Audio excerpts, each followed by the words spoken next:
Assalamualaikum warahmatullahi wabarakatuh. Halo guys, perkenalkan nama saya Lutfia Zahra.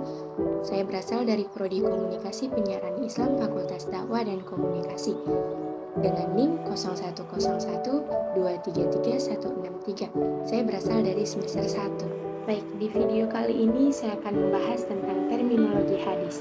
Kata hadis secara etimologi merupakan isim masdar dari kata kerja hadatha yahdisu haditsan, yang berarti komunikasi, percakapan, cerita, baik dalam konteks agama maupun duniawi, dalam konteks sejarah, peristiwa, atau kejadian aktual.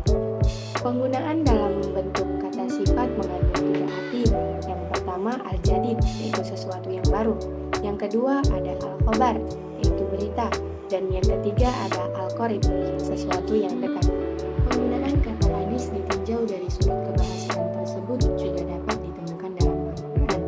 Disebut sebanyak 28 kali dalam rincian 23 dalam bentuk mufrad dan 5 dalam bentuk jamak. Penggunaan kata hadis dari sudut kebahasaan dalam Al-Quran menurut M.M. Azami.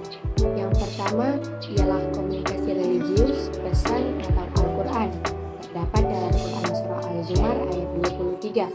Yang kedua, cerita duniawi atau kejadian alam pada umumnya, terdapat dalam Al-Quran Surah Al-An'am ayat 68. Yang ketiga ialah cerita sejarah atau historical stories, terdapat dalam Quran Surah Toha ayat 9. Dan yang terakhir, yang keempat ialah rahasia atau percakapan yang masih hangat, terdapat dalam Quran Surah At-Tahrim ayat 3. Sunnah secara etimologi berarti jalan yang lurus dan berkesinambungan, yang baik maupun yang buruk.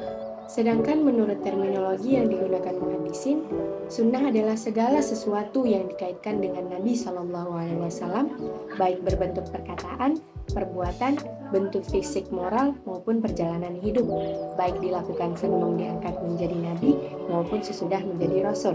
Bar menurut bahasa berarti al-naba, yaitu berita. Sedangkan menurut istilah terdapat tiga pendapat.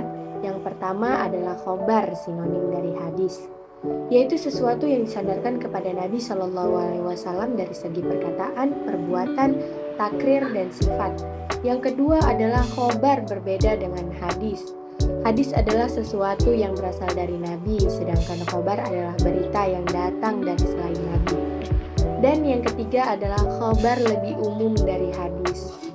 Hadis adalah sesuatu yang berasal dari Nabi, sedangkan khobar adalah sesuatu yang datang dari Nabi atau selain Nabi.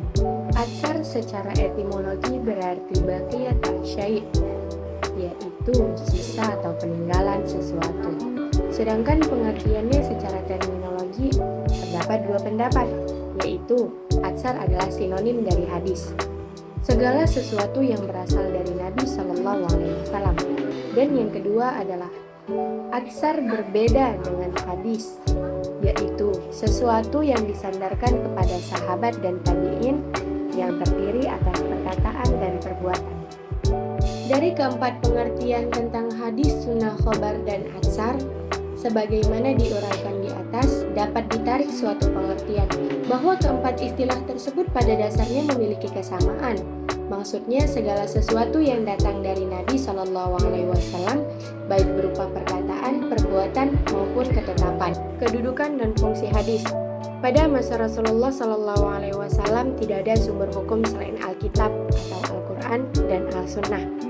Secara global, Sunnah sejalan dengan Al-Quran, menjelaskan yang mubham, merinci yang mujmal, membatasi yang mutlak, menghususkan yang umum, dan menguraikan hukum-hukum dan tujuannya.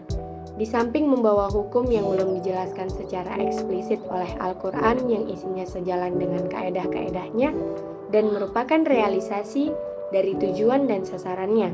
Dari segi keberadaannya sebagai wahyu dan sumber syariah yang wajib diamalkan isinya, sunnah sejajar dengan Al-Quran dari segi tingkatnya. Ia berada berdampingan dengan Al-Quran karena ia berfungsi menjelaskan. Mungkin hanya itu saja yang bisa saya sampaikan di video kali ini. Kurang dan lebihnya saya mohon maaf. Kepada Allah saya mohon ampun. Wassalamualaikum warahmatullahi wabarakatuh.